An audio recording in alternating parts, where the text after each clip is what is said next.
Lecture 6 में आपका स्वागत है। तो आज का एजेंडा रहेगा constructor and static variables and methods. तो आज हम देखेंगे कंस्ट्रक्टर क्या होता है एंड उसके बाद हम देखेंगे स्टैटिक वेरिएबल्स एंड मेथड्स के बारे में हम जानेंगे। ठीक है, तो स्टार्ट करते हैं। तो कंस्ट्रक्टर, तो मैंने पहले क्या किया है, एक क्लास बना दिया है कंस्ट्रक्टर डेमो का। ठीक है, ये मैंने क्लास बना दिया, आपको भी एक क्लास बना देना है। मैं ये पिछला प्रोग्राम का चीजें क्लियर कर देता हूँ कंसोल से। ठीक है, ठीक है। तो अभी हम देखते हैं कि फर्स्ट हम स्टार्ट करते हैं कि मेथड्स ऑफ इनिशियलाइजेशन। जो आपके डेटा मेंबर्स होते हैं, जो क्लास मेंबर्स होते हैं आपके, ठीक है, जो वेरिएबल्स और मेथड्स जो भी है, तो जो आपके क्लास मेंबर्स होते हैं वो इनिशियलाइज किस तरीके से होते हैं और कौन कौन से टाइप है। ठीक है, तो फर्स्ट जो टाइप है, नोटपैड ले लेता हूं मैं। ठीक है, सो ये जो हम देखेंगे अभी इनिशियलाइजेशन के बारे में देखेंगे हम। ठीक है, इनिशियलाइजेशन के बारे में देखेंगे, मेथड्स ऑफ इनिशियलाइजेशन। तो फर्स्ट वाला जो मेथड है वो है डिफॉल्ट इनिशियलाइजेशन। एक डिफॉल्ट इनिशियलाइजेशन, तो इससे क्या होता है कि इसमें जो इनिशियल वैल्यू है क्लास मेंबर्स की वो जीरो हो जाती है बाय डिफॉल्ट। ठीक है, सेकंड मेथड है डायरेक्ट इनिशियलाइजेशन। तो इसमें लेट्स से कि डायरेक्ट इनिशियलाइजेशन में क्या होता है, तो इसमें आपका जो डेटा मेंबर होता है उसको आप वैल्यू असाइन कर सकते हो। फॉर एग्जांपल जैसे कि आप लिख लिया कि int A is equal to 10। ठीक है, तो ये आपका एक एग्जांपल हो गया डायरेक्ट इनिशियलाइजेशन का।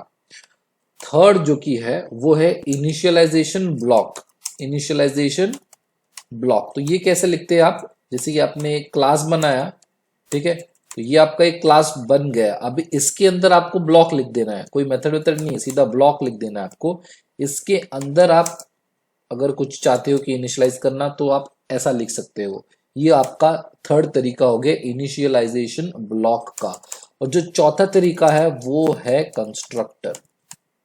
ठीक है, ये फोर्थ तरीका है कंस्ट्रक्टर का। तो कंस्ट्रक्टर होता क्या है, अभी जो कंस्ट्रक्टर का बॉडी अगर हम देखेंगे तो अभी समझो कि लेट्स से मैं यहाँ पर एक, ये मेरा मेन क्लास है। ठीक है, मैं एक और क्लास बना देता हूँ, क्लास हेल्प कंस्ट्रक्टर। ठीक है, ऐसा कुछ नाम का मैंने एक क्लास बना दिया। ठीक है, तो ये मैंने एक क्लास बना दिया। तो कंस्ट्रक्टर होता क्या है कि same name of the class, ये आपका क्लास नेम है, उसी नाम का आप एक बना दोगे।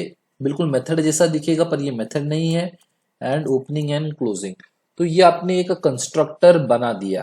ठीक है, तो इसका कोई रिटर्न टाइप नहीं होता है। जैसे कि आप एक मेथड लिखते हो, अगर मैं एक मेथड लिख दूं इसके अंदर, तो मैं क्या लिखूंगा, पब्लिक वॉइड एंड उसके बाद मैं लिखूंगा हेल्प मी, हेल्प प्रोसेस, चलो कुछ भी लिख देता हूं, मैं हेल्प प्रोसेस कर देता हूं। ठीक है, तो ये चीज मैंने एक बना दी, तो ये एक मेथड हो गया। ठीक है, तो इसमें आप रिटर्न टाइप देख रहे हो, टाइप इसका क्या है, वॉइड। पर कंस्ट्रक्टर में रिटर्न टाइप नहीं होता है, वो इम्प्लिसिटली रिटर्न टाइप, जो रिटर्न करता है टाइप, वो एक क्लास का ही टाइप होता है। ठीक है, ऐसे में आपको यहाँ पर कंस्ट्रक्टर में कोई रिटर्न टाइप नहीं लिखना होता है। अगर आप लिखोगे ऐसा कुछ, अगर आपने ऐसा कुछ लिख लिया और सेव कर दिया और आप सोच रहे हो कि ये कंस्ट्रक्टर है, तो नहीं, तो ये आपका मेथड बन जाएगा। ठीक है, तो इस चीज को मैं डिलीट कर देता हूँ। ठीक है, तो ये आपका कंस्ट्रक्टर है, रेडी है, ये आपका कंस्ट्रक्टर है। ठीक है, तो कंस्ट्रक्टर जो होते हैं जो दो टाइप के होते हैं। पहला तो होता है कि डिफॉल्ट कंस्ट्रक्टर एंड सेकंड वाला होता है पैरामीटराइज्ड कंस्ट्रक्टर। ठीक है, तो डिफॉल्ट कंस्ट्रक्टर क्या होता है, अगर आपने एक क्लास बनाया, जैसे कि मैंने ये क्लास बनाया और आपने कोई कंस्ट्रक्टर नहीं लिखा हुआ है, मैं इसको हटा देता हूं। ठीक है, मैंने हटा दिया, मैंने क्लास बनाया, इसके अंदर कोई कंस्ट्रक्टर नहीं है। अब इसमें मैं एक जस्ट वेरिएबल ले लेता हूं और उसको मैं इनिशियलाइज नहीं करता हूं, छोड़ देता हूं मैं उस चीज को। ये चीज हमने किसमें देखी थी, प्रीवियस सेशन में, पहले सेशंस में हमने देखा है, जिस टॉपिक में हमने इनिशियलाइजेशन ऑफ वेरिएबल्स के बारे में बात किया था। ठीक, ये बहुत इंटर रिलेटेड चीजें हैं। तो मैं क्या कर रहा हूं, अभी मैंने ये क्लास बनाया, तो मैं क्या करूंगा, इसका एक ऑब्जेक्ट बनाता हूं। लेट्स से यहाँ पर मैंने ये बनाया, ऑब्जेक्ट बनाया, यहाँ पर class name object is equal to new class name. ठीक है, तो जैसे ही मैंने ये चीज लिख लिया है ना, ये स्टेटमेंट मैंने लिख लिया, मैंने ऑब्जेक्ट बना लिया इस क्लास का। तो as soon as you create an object, आप जैसी ऑब्जेक्ट क्रिएट करते हो तो ये जो वैल्यूज है, ठीक है, अगर आप इसको प्रिंट करोगे अभी, तो आपको जो ये वैल्यू है उसका वैल्यू जो है अभी 0 मिलेगा। ठीक है, क्योंकि इसको इनिशियलाइज हो गया, आपने इसको पहले इनिशियलाइज नहीं किया था ऑब्जेक्ट क्रिएट करने के बाद। अब जैसे ही एक ऑब्जेक्ट बनाते हो तो डिफॉल्ट कंस्ट्रक्टर क्रिएट जो है कॉल हो जाता है। जेवीएम एक डिफॉल्ट कंस्ट्रक्टर बना देता है जो आपको यहाँ नहीं दिखेगा। तो वो कंस्ट्रक्टर की वजह से ये जो इंस्टेंस वेरिएबल्स जो है ये क्लास लेवल पे जो आपने दिया है वो जो होता है वो सेट हो जाता है, उसकी वैल्यू इनिशियलाइज हो जाती है 0। ये इंट है, इसके लिए 0 है, जैसे कि बाइट शॉर्ट और ये सब के लिए भी 0 है, फ्लोट के लिए 0.0 है, डबल के लिए 0.0 है, जो हमने पहले डिस्कस कर चुके हैं हम। ठीक है, तो इसको मैं अभी प्रिंट करके देखता हूँ। मैं लिखता हूँ system dot out dot print L, ये चीज कर दी मैंने, और इसको मैं इसमें लिख दूंगा ए। ठीक है, अब क्या करना है, ओबीजे मैंने लिख लिया है, ओबीजे डॉट इस मेथड को मैं कॉल कर लूंगा। ठीक है, ये मेथड का नाम क्या है, हेल्प प्रोसेस, ये मेथड का नाम है। एंड मैं इसको रन कर दूंगा। अब रन कर दूंगा तो 0 आ जाना चाहिए, 0 आ गया, ये देखिए 0 आ गया कंसोल पे। ठीक है, तो हमने क्या देखा कि कंस्ट्रक्टर, कंस्ट्रक्टर क्या होता है, आपका जो क्लास नेम है उसी नाम का कंस्ट्रक्टर बनता है। पर ये केस में कैसे हुआ है कि इस केस में आपने कंस्ट्रक्टर नहीं बनाया है।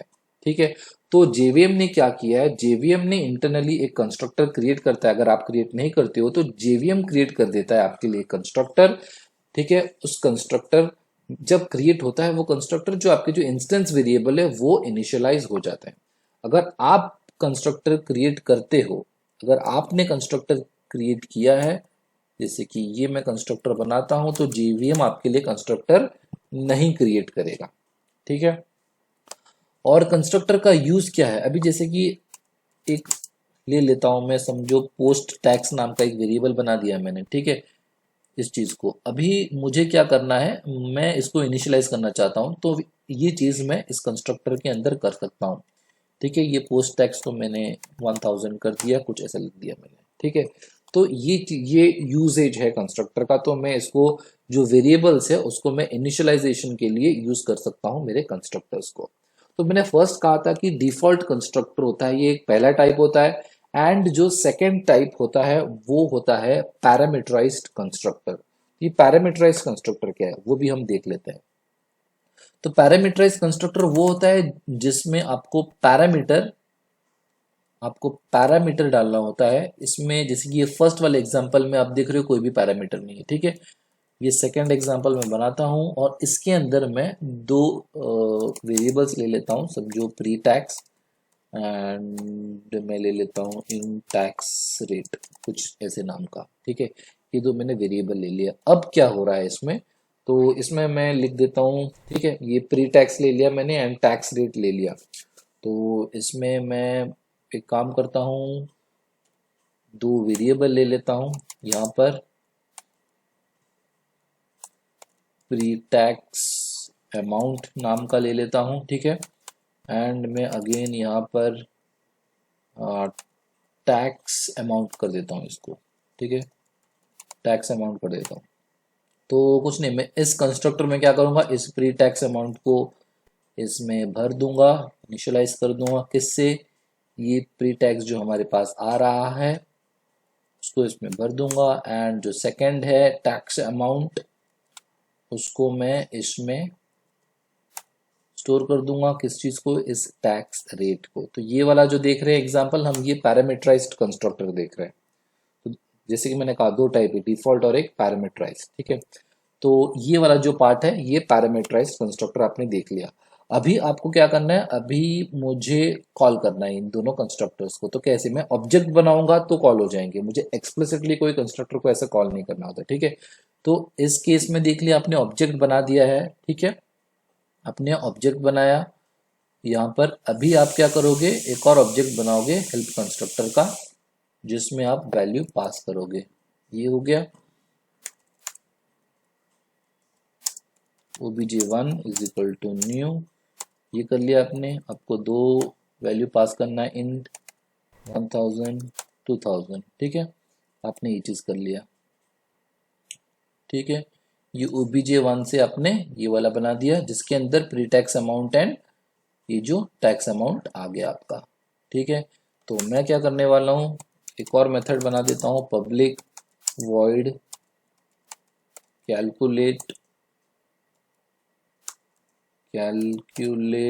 टैक्स आइडेंटिफायर, बस कुछ तो एक बड़ा सा नाम दे दिया मैंने, कैलकुलेट टैक्स आइडेंटिफायर। इसमें आप कुछ नहीं कर रहे हो, इसमें मैं क्या करता हूँ, इस चीज को प्रिंट कर देता हूँ, मैं इसको कॉपी कर देता हूँ, इसमें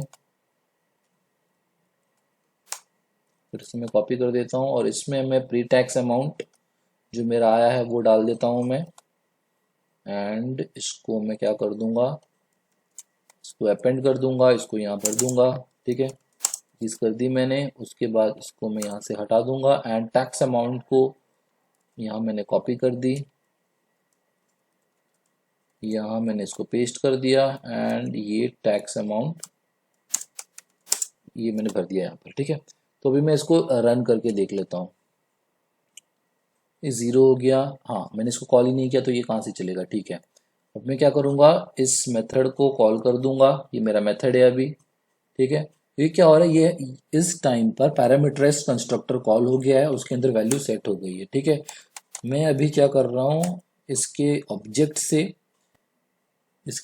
से मैं कैलकुलेट टैक्स आइडेंटिफायर इस मेथड को कॉल कर रहा हूँ, कंट्रोल एस सेव कर दिया और मैंने उसको रन कर दिया।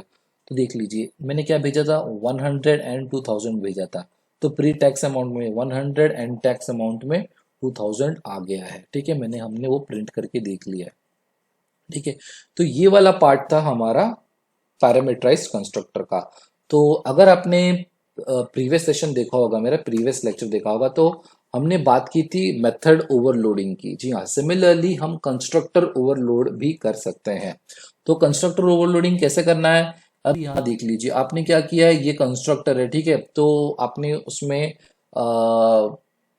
कोई पैरामीटर भेजा नहीं है। ठीक है, तो मेथड ओवरलोडिंग क्या था, आपका नाम सेम होना चाहिए था और आपको जो डेफिनेशन थी वो अलग होनी चाहिए थी। ठीक है, तो इसमें भी बिल्कुल उसी तरीके का है, जो हेल्प कंस्ट्रक्टर है। ठीक है, यही नेम है, आपको नेम सेम रखना है, जैसे कि ये भी आपका एक टाइप का हो चुका है कंस्ट्रक्टर ओवरलोडिंग। अभी जैसे कि ये हेल्प कंस्ट्रक्टर है, मैं इसको कॉपी करता हूँ, है ना, मैं यहाँ पर ये करता हूँ एंड मैं क्या करूँगा, एक पैरामीटर ले लूँगा, समझो इंट मैंने क्या लिया है, समझो इंट ए डाल देता हूँ। ठीक है, चलो इंट ए मैंने ऐसा कुछ कर दिया। ठीक है, एक नंबर मैंने बस डाल दिया। ठीक है, तो ये एग्जाम्पल हो गया एक मेथड, एक कंस्ट्रक्टर ओवरलोडिंग का। अभी जैसे कि ए नहीं लेता हूँ यार, मैं कुछ दूसरा ही ले लेता हूँ, करंट अमाउंट ऐसा कुछ ले लेता हूँ मैं। ठीक है, इंट करंट अमाउंट। ठीक है, ऐसा कुछ ले लेता हूँ और यहाँ पर मैं ऐसा कुछ एक और वेरिएबल ले लूँगा, इंट टोट करंट AMT। ठीक है, ऐसा कुछ ले लिया। अब इसको मैं इसमें डाल दूंगा, करंट अमाउंट को इसमें मैं डाल देता हूँ, ये वाला जो करंट अमाउंट मुझे मिला है मैं इसमें डाल दिया, इसको इनिशियलाइज कर दिया इस चीज़ से, इसको सेव कर दिया, sorry control Z control S, उसको मैंने सेव कर दिया। तो ये वाला जो एग्जाम्पल अभी आप देख रही हो, देखो ये आप कर रहे हो कि यहाँ पर विदाउट पैरामीटर है, यहाँ पर 2 पैरामीटर भेज रहे हो, यहाँ पर 1 पैरामीटर भेज रहे हो। ठीक है, तो ये आपका हो गया कंस्ट्रक्टर ओवरलोडिंग। सिमिलरली अगर आप सेम चीज अगर रिपीट कर दोगे कि इसमें आपने एक इंट का ले लिया, आप सोच रहे हो कि मैं एक और बना दूं एंड उसमें भी मैं अगर ये चीज कर दूं कि एक इंट रख दूं एंड इसकी जगह पे मैं कुछ एक वेरिएबल चेंज कर देता हूं तो नाम चेंज हो गया, तो ये मैं कर सकता हूँ, ये इसको कमेंट कर देता हूँ अगर ऐसा कुछ चल रहा है तो। नहीं, ये चीज नहीं चलेगा, क्योंकि अगर आप देखोगे यहाँ पर डुप्लीकेट मेथड आ गया है ना, डुप्लीकेट मेथड का एरर दे देता है। ठीक है, तो ये चीज आप नहीं कर सकते हो, आपको वो ध्यान रखना पड़ेगा। तो अगर ये इंट है तो आपको स्ट्रिंग लेना पड़ेगा। तो ये आपने देख लिया कि कैसे एक कंस्ट्रक्टर को भी हम लोग ओवरलोड कर सकते हैं। तो हमने अभी क्या क्या टॉपिक देख लिया, हमने कंस्ट्रक्टर क्या है देखा। ठीक है, कंस्ट्रक्टर के टाइप्स देखे, डिफॉल्ट कंस्ट्रक्टर देखा, पैरामीटराइज कंस्ट्रक्टर देखा। अगर आप कंस्ट्रक्टर नहीं बनाते हो तो कंस्ट्रक्टर जो जेवीएम है ऑटोमेटिकली क्रिएट कर देता है, अगर आप बनाते हो तो जेवीएम नहीं क्रिएट करता है आपके लिए। ठीक है, दूसरा टाइप है आपका, ठीक है, एक दूसरा टाइप है पैरामीटराइज कंस्ट्रक्टर का, जिसके अंदर आप पैरामीटर्स देते हो, ये देख लिया यहाँ पर पैरामीटर्स देते हो, वो आपका पैरामीटराइज कंस्ट्रक्टर हो गया। आप कॉल करते टाइम आपको वो वैल्यूज देना है उसके अंदर। ठीक है, फिर हमने देखा था कि इनिशियल जो डिफॉल्ट कंस्ट्रक्टर्स होते हैं वो आप जब क्रिएट करते हो तो इंस्टेंस वेरिएबल होते हैं, वो डायरेक्टली इनिशियलाइज होते हैं जीरो से, वो वाला पार्ट हमने देखा। फिर हमने देखा कि कंस्ट्रक्टर ओवरलोड कैसे होता है, ठीक है। ये सारी टॉपिक चीजें हमने कवर कर लिया अभी। अब हमारा नेक्स्ट टॉपिक है स्टैटिक मेंबर्स एंड वेरिएबल्स। तो अभी हम देखेंगे स्टैटिक मेंबर्स, हम देखने वाले हैं static variables and static method, ठीक है। तो अभी अगर मैं एक काम करता हूँ, मैं एक क्लास बनाता हूँ, class let's say S demo नाम का एक क्लास मैंने बनाता हूँ, ठीक है। तो अभी लेट्स से मैंने एक वेरिएबल बना दिया int A is equal to 10, ऐसा कुछ लिख दिया मैंने, ठीक है। तो ये वेरिएबल मैंने बनाया है तो ये जो वेरिएबल है ये एक इंस्टेंस वेरिएबल है जो क्लास लेवल पे मैंने बनाया हुआ है, ठीक है। तो अगर हम जब भी एक ऑब्जेक्ट बनाते हैं इस क्लास का, तो ये एस डेमो का अगर मैं ऑब्जेक्ट बनाता हूँ, लेट्स से मैंने 3 या 4 ऑब्जेक्ट बनाए इस क्लास का, तो हर ऑब्जेक्ट के पास उस क्लास का जो डेटा मेंबर्स होते हैं, जो ये सब जो वेरिएबल्स एंड उसके जो मेथड्स होते हैं, उनकी एक एक कॉपी हर ऑब्जेक्ट के पास होती है, वो शेयर नहीं होती है, और हर ऑब्जेक्ट अपना एक एक कॉपी रखता है। तो लेट्स से अगर मैं कुछ ऐसे बना दूं S demo obj1 is equal to new S demo, ऐसा कुछ मैंने बना दिया, ठीक है। ये मेरा एक ऑब्जेक्ट हो गया है। सिमिलरली अगर मैं इसको कॉपी कर लूँ एंड मैंने इसको समझो दूसरा या ये तीसरा बना दिया मैंने, समझो ये मैंने ऑब्जेक्ट 2 बना दिया और ये ऑब्जेक्ट 3 बना दिया, ऐसे मैंने 3 ऑब्जेक्ट बना दिए। तो क्या होता है कि ये ऑब्जेक्ट 1 के पास इसका इस पूरी क्लास में अभी अभी तक हमने सिर्फ एक वेरिएबल डिक्लेयर किया है। अगर मैं मेथड्स लिख दूँ 2 4 और 2 3 वेरिएबल डिक्लेयर कर दूँ, सब कुछ का इस क्लास का ये जो डेटा मेंबर्स है उनके एक कॉपी जो कि ऑब्जेक्ट 1 के पास होता है, ऑब्जेक्ट 2 आपने बना दिया उसके पास सेपरेट कॉपी होगा, ऑब्जेक्ट 3 के पास सेपरेट कॉपी होगा, ठीक है। तो ये चीज होती है। तो अगर हमारे पास ऐसा नीड आता है कि हमें एक ऐसा वेरिएबल चाहिए जो कि शेयर हो सारे ऑब्जेक्ट्स के साथ, एंड उसमें आपका ऐसा नहीं है कि हर ऑब्जेक्ट सेपरेट रखे उसको, रिक्वायरमेंट ये है कि वो वेरिएबल सबके साथ शेयर हो, सारे ऑब्जेक्ट्स के साथ शेयर हो, ठीक है। तो क्या कर सकते हैं आप स्टैटिक का यूज कर सकते हैं। तो हम एक प्रैक्टिकल एग्जांपल देखेंगे, ठीक है। एंड देन आपको उस वैसे ही आपका एक स्टैटिक मेथड आप बना सकते हो, ठीक है। तो जब आप एक वेरिएबल को स्टैटिक बोलते हो तो वो ग्लोबल वेरिएबल बन जाता है, एंड अगर आप कोई मेथड को स्टैटिक बनाते हो तो वहां से आप सिर्फ स्टैटिक मेंबर्स को ही कॉल कर सकते हैं, ठीक है। तो हम अभी एक एग्जांपल देखेंगे, एक गेम का एग्जांपल देख लेते हैं हम लोग। अभी लेट्स से मैं एक वेरिएबल बनाता हूँ हाई स्कोर नाम का, ये एक इंडिविजुअल स्कोर है, ठीक है। फिर मैं क्या करने वाला हूँ, एक और वेरिएबल बनाता हूँ टोटल स्कोर, ये क्या हो गया, ये पूरी टीम का स्कोर है, ठीक है। ये 2 चीज मैंने बना दी। अभी के लिए मैं इन तीनों को डिलीट कर देता हूँ, तो जरूरत पड़ेगी तो फिर से बनाएंगे हम, ठीक है। तो मैंने क्या किया, int score and int total score, ये 2 वेरिएबल मैंने बना दिए। अभी मैं क्या करूंगा, एक माई स्कोर नाम का एक मेथड बनाता हूँ, पब्लिक वॉइड माई स्कोर, ये मैंने मेथड बना दिया। इसमें हम क्या करेंगे, इसमें हम हमारा स्कोर ऐड करेंगे, ठीक है। तो मैं क्या कर सकता हूँ, इंट एस एक वेरिएबल आ जाएगा कितना स्कोर मुझे मिला है। देन मैं क्या कर सकता हूँ, इस आई स्कोर में उसको मैं रख सकता हूँ। तो ये हो गया, मैंने असाइन कर दिया, ठीक है। तो आई स्कोर में आ गया है, आई स्कोर में मेरा स्कोर आ चुका है। अब मैं क्या करूंगा, टोटल स्कोर में उसको ऐड कर दूंगा। तो मैंने ये ले लिया, total score is equal to total score plus, and ये आई स्कोर में इसमें ऐड कर देता ठीक है। तो मैंने क्या किया, माई स्कोर बोल के एक मैंने मेथड बना दिया, वो हो गया मेरा। अभी मैं क्या करूँगा, प्रिंट करूंगा, ठीक है। एक मेथड बना देता हूँ, public void print I score, print individual score, ठीक है। हर एक का अपना स्कोर प्रिंट होगा। तो इसमें मैं क्या करता हूँ, system system dot out dot print alien, ठीक है।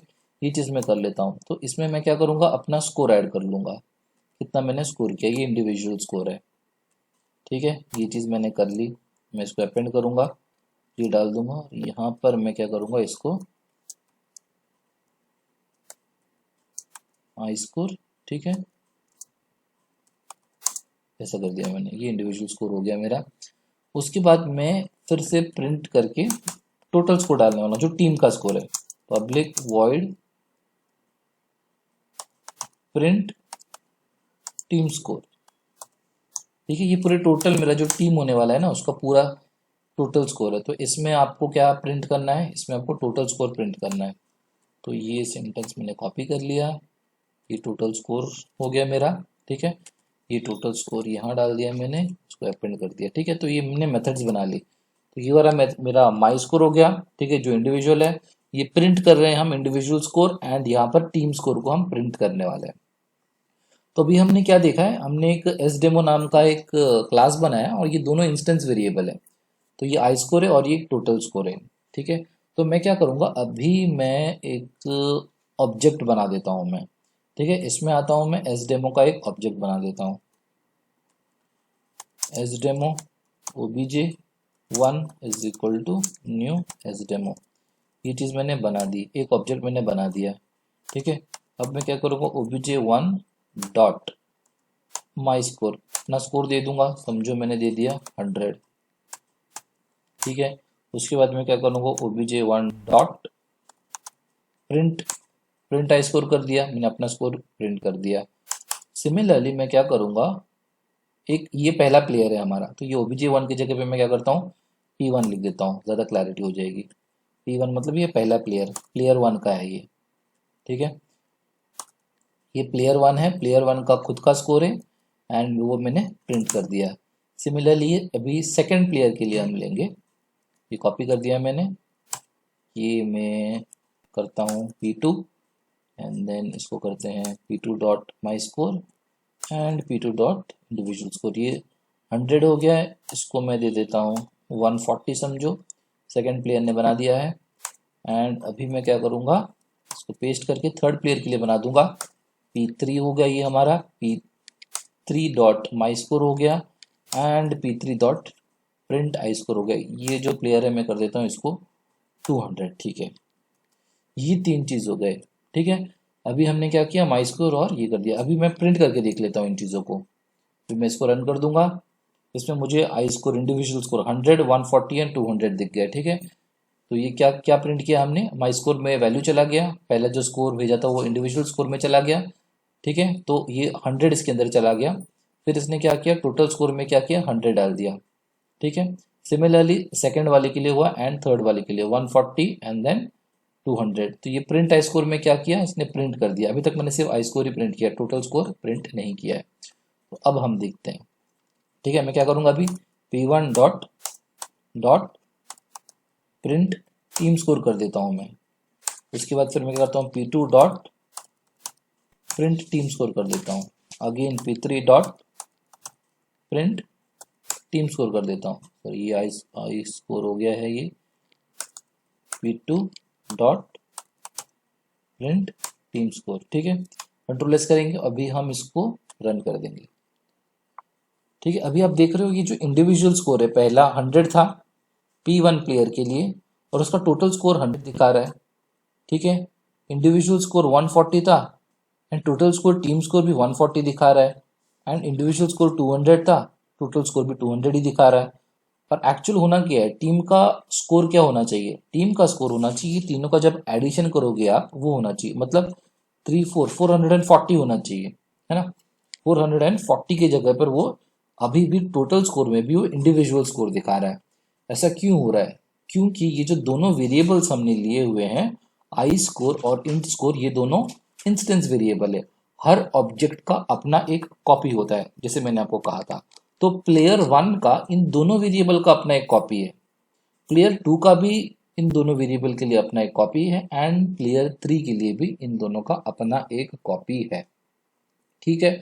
अब आप क्या कर सकते हो, अभी आप क्या कर सकते हो कि अब आपका नीड आया है कि आपको जो टोटल स्कोर, ये जो वेरिएबल है, आपको शेयर करना है सारे प्लेयर्स के साथ, सारे ऑब्जेक्ट्स के साथ आपको शेयर करना है, क्योंकि वो पूरा टीम का टोटल स्कोर है। अब मैं क्या करूंगा, इसे स्टैटिक बना दे रहा हूँ, ठीक है। इसको मैंने स्टैटिक बना दिया, सॉरी, यहाँ लिखते हैं, ठीक है। इसको मैंने स्टैटिक बना दिया, स्टैटिक इंट टोटल स्कोर, ये मेरा अब स्टैटिक बन गया। अब मैं क्या करूँगा, अब देखते हैं, अब रन करके देखते हैं।